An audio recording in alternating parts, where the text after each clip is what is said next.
Oil, the literal lifeblood of the internal combustion engine. It cannot run without this. Well, it can, but it would be a bit catastrophic. But there's so much that goes into this lubricant to ensure that it can work to make the internal combustion engine work more efficiently, getting around those friction components, stopping wear and tear, and carrying dirt and grime away from those sensitive areas in some of the harshest conditions possible. Making sure that you're using the right oil, a good spec, and a good quality is key. Otherwise, your customer's car may be going nowhere soon. Oils and lubricants come with various different specifications. As engine technology and additive packages advance, these specifications identify exactly what model these oils should be used for. But the increase in numbers can prove confusing. So what are oil specifications all about?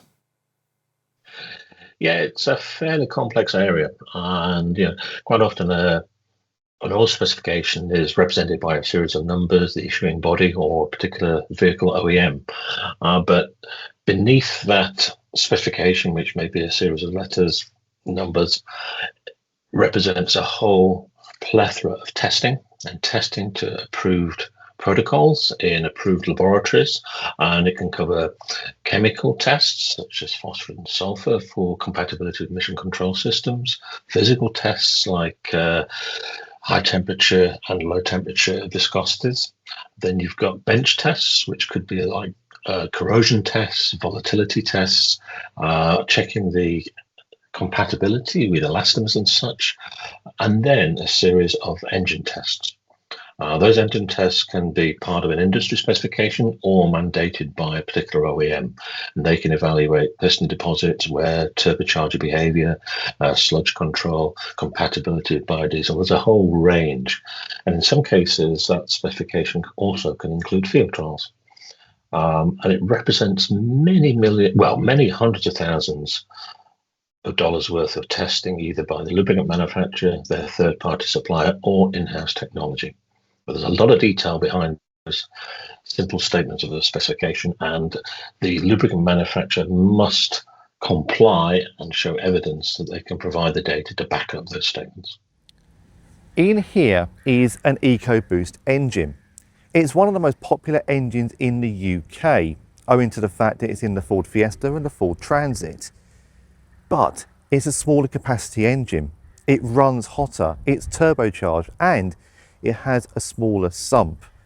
And that means that oil has to do more in order to make sure that it can conduct the same job it always has done, protecting the key components. Car makers are constantly striving for more efficiency and more sustainability from their engines. And with legislation making them have to do that, how much work does the oil have to do, and how much consideration do oil manufacturers have to give when it comes to the new breed of vehicle engine? It very much does, Phil. In fact, I think you're underestimating the development that is going on at the moment with regards to that proliferation of different platforms that the OE manufacturers are having to develop. So you've got your standard combustion engines, which then developed with stop-start, which created new challenges, and then of course we've got this bridge towards electrification, which is the hybrids and the plug-in hybrids. And that bridge is growing, and there's more and more manufacturers investing heavily in that sector.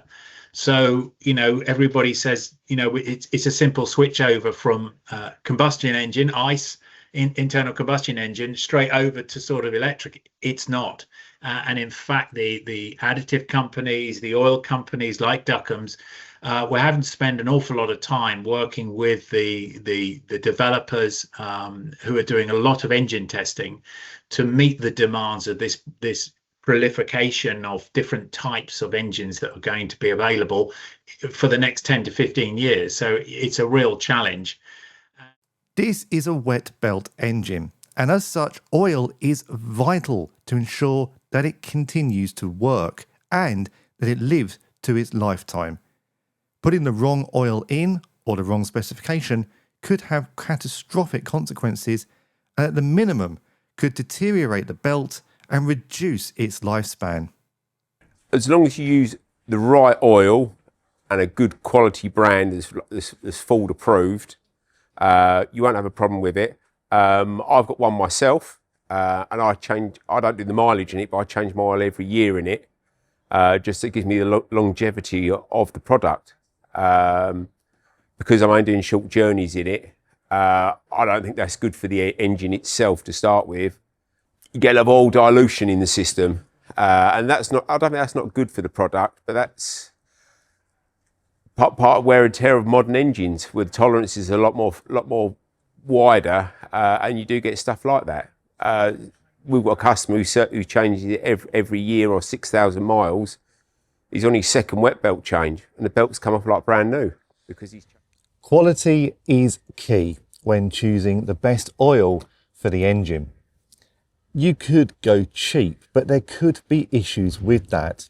So just how important is that price versus quality argument? I would not compromise quality in any way whatsoever, and selecting a product purely on price and disregarding the specification can lead to far greater issues and also personal reputations for the organization. If you're getting engine failures, you're getting poor performance out of emission control systems, blocked DPFs, please do not compromise on quality. It's essential that the right product is put in and used in the right conditions for the right drain period.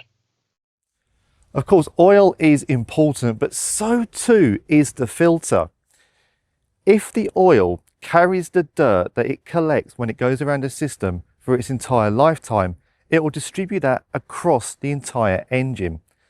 Therefore, the filter has to do an increasingly important job, whether cartridge-based or spin-on, of collecting all the grit and grime and making sure that the engine remains clean.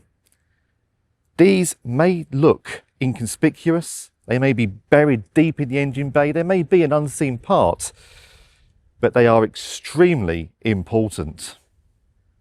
I think companies such as ours bang the quality drum quite a lot, and I sometimes feel it gets lost with the actual importance.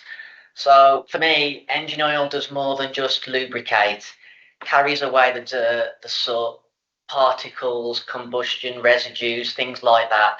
And it's the filter's job really to remove all the contaminants while still allowing that oil flow through the engine. Ultimately, cleaner oil makes the engine last longer, makes it run better. And I think as well, there's an intrinsic link, isn't there? You can fit a quality filter and you can cheap on the oil. And that's not a good mix. You could fit a quality oil and cheap on the filter. It's really got to be hand in hand. So quality all through. You wouldn't sort of buy Heinz baked beans and have a cheap piece of bread. You sort of need it all together. And I think it's the same argument. But with the development of engines, so too comes the development of the oil filter in order to make sure it can continue to work to maximum efficiency. I think the downsizing has been one of the biggest things we've sort of seen about that. So you can get your big, powerful turbocharged engine, great, it's always been around. The smaller downsized 1 litres, 1.2s, turbos are on them. They're delivering quite a lot of power from less displacement. So you've got higher thermal loads on the filter. You've got oil stress because they're working harder. The operating conditions in general just seem to be harsher and harsher. And turbos, if you speak to somebody that manufactures turbos, they also are dependent on stable oil, clean. So it all goes hand in hand. It's not just really a service part now. The filter's a vital component to safeguard your bearings, your turbo, timing systems, and it's all due to this additional stress that these smaller, more powerful engines have sort of created. So on that, it's all about things like the actual paper, the filter media. that obviously has gone from being cellulose. We're now looking at mixed fibre, fully synthetic. It has to cope with more heat. It has to cope probably with a longer service interval, but in a smaller space. So all the development really on the inside, a mechanic possibly wouldn't see, but you couldn't probably put an oil filter from 10 years ago on a modern application now. It wouldn't last at all. You may not think of the oil market as being particularly sustainable or eco-friendly, but companies really are working hard to make sure their market is green. For a start, good quality oils and additives will help internal combustion engines run more efficiently, reducing emissions. But there's also manufacturing to take into account. At that point, companies really are working hard to ensure eco-friendly products. Lubricants have a really important role to play in sustainability. I think high performance products can improve fuel economy, extend drain intervals, prolong equipment life, all of which help waste and reduce consumption. The industry is also now seeing an increased demand for products manufactured using more sustainable base oils, alongside improvements in packaging, logistics and manufacturing processes. I think due to that, sustainability is therefore much more about simply producing environmentally conscious products.